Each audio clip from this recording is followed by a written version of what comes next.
Good morning. Morning. This is Russ and Kitty Walden with Father's Heart Ministry. This is the Morning Light Daily Bible Study where we go through the Bible chapter by chapter, and we are in Numbers 17 today. Now, we are teaching from the Prophetic Perspective Commentary that is now coming available on Amazon. You can also buy from our online store, fathersheartministry.net. We have Genesis and Exodus available. We actually have the entire commentary, Genesis to Revelation, written, but we're in the process of publishing and making sure we have a nice clean manuscript for each one. And you can follow along in these lessons and have the entire prophetic perspective Bible study all on your own. If you go to our online store, fathersheartministry.net, you can buy the hard copy. You can also buy the digital copy, the ebook version. And we want you to have a copy of that. Amen. Today, Numbers 17. Aaron's rod that budded. In this chapter, the people, after Dathan, Abiram die, and Dathan, Abiram, and can't call the other guy's name, Korah, die before the Lord. Right. After 250 of their cohorts die, after 14,000 people die from rebellion, the people continue to murmur. Mm-hmm. Like my dad said, it's easy to get people to rebel. It's hard to get them to stop. The earth opened up and swallowed them. Fire came out and devoured them. Plague broke out that killed 14,000 people, and they're still rebelling. And so we come to the story. It's a very brief chapter today of Aaron's rod that buds. In this chapter, the people are murmuring still against Moses and against Aaron after this situation, again, where 14,700 people died, including Korah and his family, who were swallowed up alive, including his little ones, his grandchildren, his great-grandchildren, because God is moving to vindicate Aaron as high priest. Specifically, it's interesting, Aaron was the subordinate. They were mad at Moses, but they attacked Aaron. Now, that happens in churches where you get mad at the pastor, and it's the pastor's wife who has the crosshairs on her, the target on her back. And it's just people, the more things change, the more they stay the same. And Aaron, as God's chosen man, Moses takes Aaron, and he has all the surviving heads of the families of Israel put their rods and their staffs. Again, now 250 people just died for doing this. But he's got all these people that want to just, well, let's try that again. Maybe those guys weren't as close to God as we are. Now let's put ours up there. Maybe we can outdo and overcome and be chosen instead of Aaron. Wow. These people had it bad. After watching all these people die, and they put their rods and their staffs before the tabernacle all night. And in the morning, you're going to see in our chapter that Aaron's rod sprouts almond leaves, buds, and blossoms. And almonds have to do with early harvest. It was the earliest crop in the spring.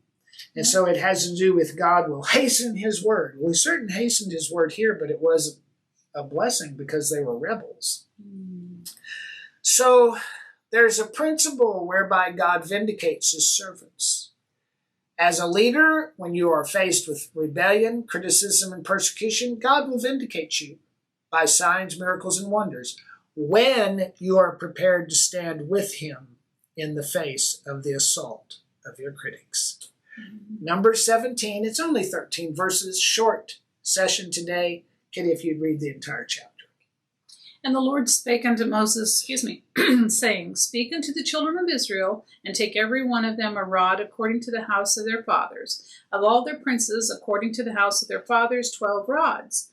Write thou every man's name upon his rod. And thou shalt write Aaron's name upon the rod of Levi. For one rod shall be for the head of the house of their fathers, and thou shalt lay them up in the tabernacle of the congregation before the testimony, where I will meet with you.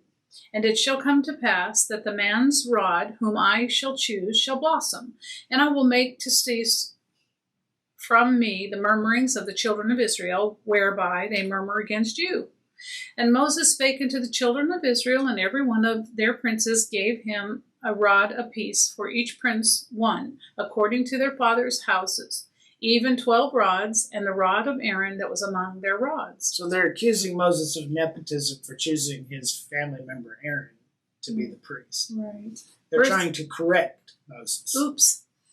Verse 7, and Moses laid up the rods before the Lord in the tabernacle of witness. And it came to pass that on the morrow Moses went into the tabernacle of witness, and behold, the rod of Aaron for the house of Levi was budded, and brought forth buds, and bloomed blossoms,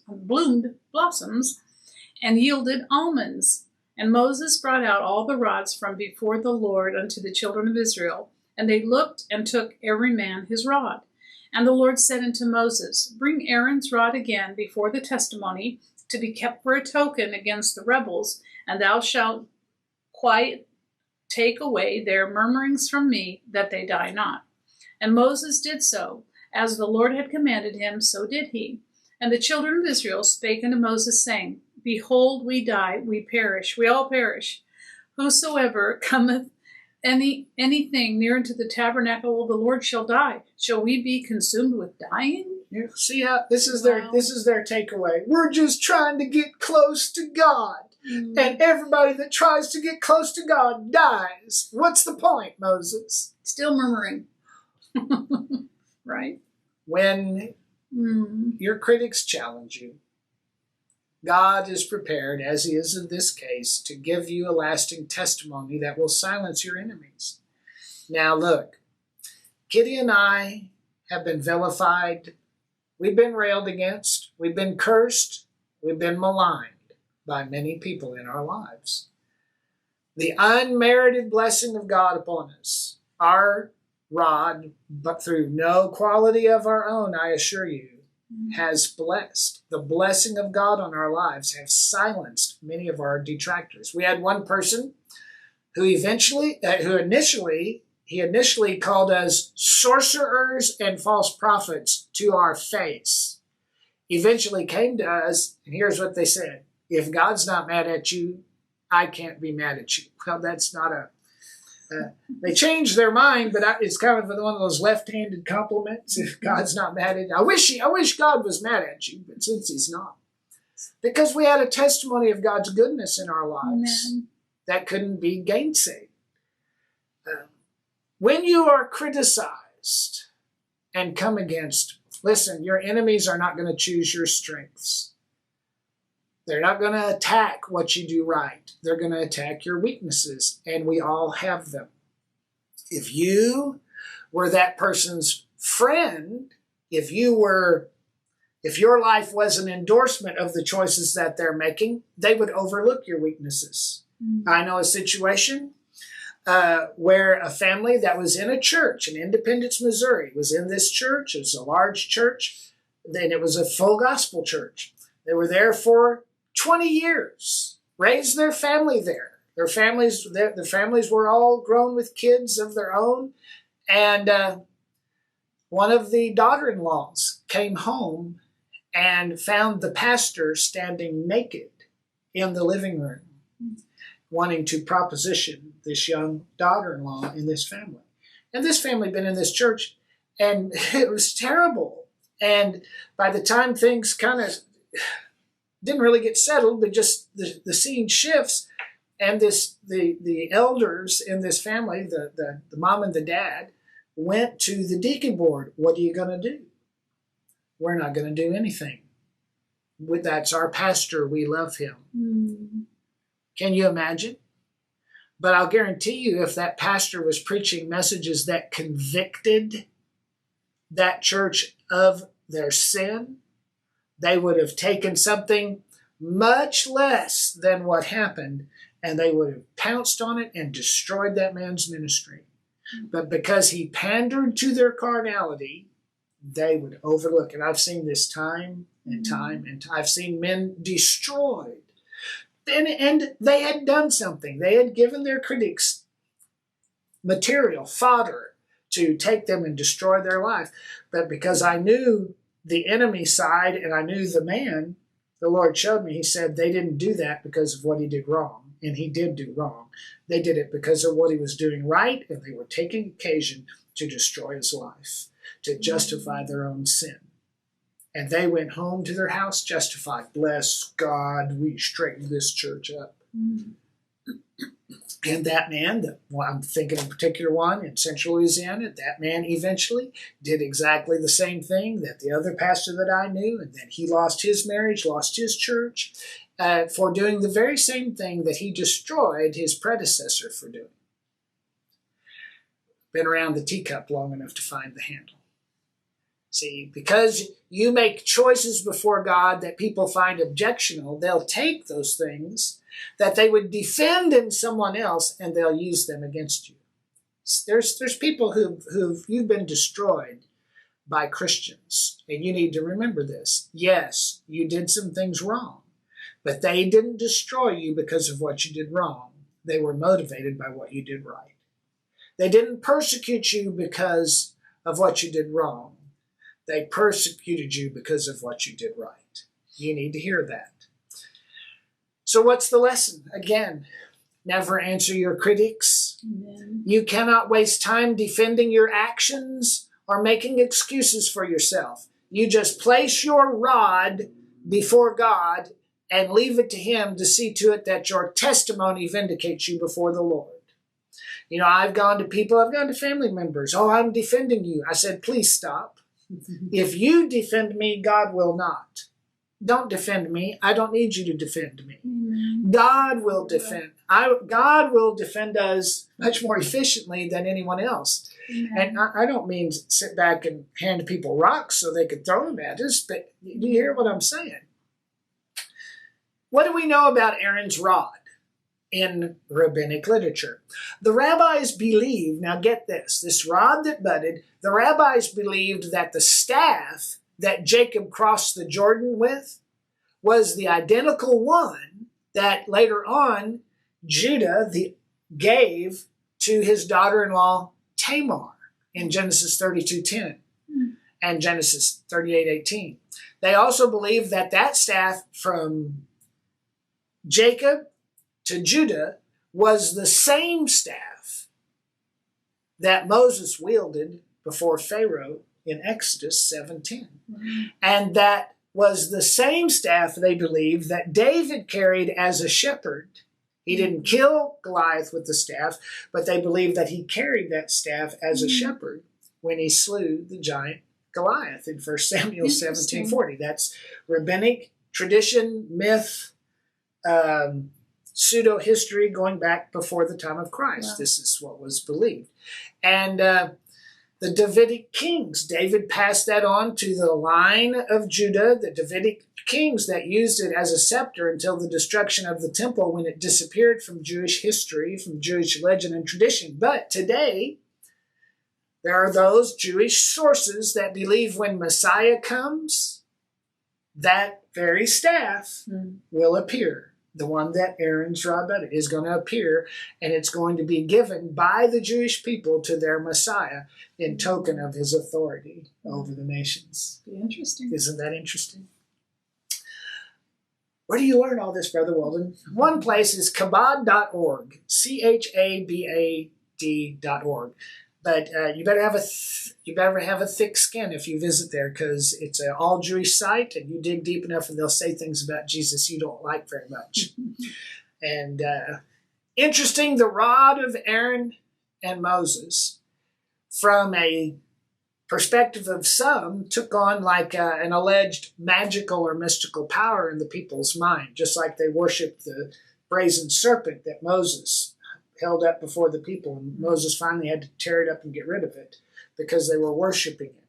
Because this rod, now listen, this rod produced its greatest miracles not when it was in the hands of Moses or Aaron, but when it was on the ground, when they put it on the ground, or when they laid Aaron's rod up. Nobody was touching that rod when it blossomed and bloomed with the almonds and the blossoms and so forth.